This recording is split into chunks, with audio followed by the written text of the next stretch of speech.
Welcome to the Rim Break Rodeo. We hope this video helps. In this video, I will explain how to fix a Honda Accord window switch. First, let's identify if your switch is truly the problem. Look for symptoms like windows not moving or only moving intermittently. You'll need to test the power going to the switch and the motor itself. Make sure you have a few basic tools ready, such as a trim removal tool and a Phillips head screwdriver, before you begin. Now, let's get that old switch out. Start by carefully prying off the door panel trim around the switch. Use a trim removal tool to avoid damaging the plastic. Once the trim is loose, you can access the electrical connector. Disconnect it by pressing the tab and pulling.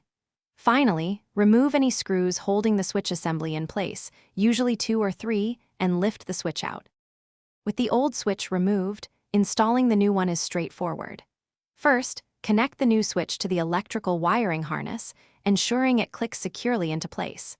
Then, position the switch assembly back into its opening and fasten it with the mounting screws you removed earlier. Finally, carefully reattach the door panel trim, making sure all clips align and snap firmly into position. Test the window operation before fully securing everything. After installation, it's crucial to perform a final check. Test every window from the master switch to ensure they all go up and down without issue. Also, double-check that no wires are pinched or exposed during the reassembly of the door panel, which could cause future electrical problems.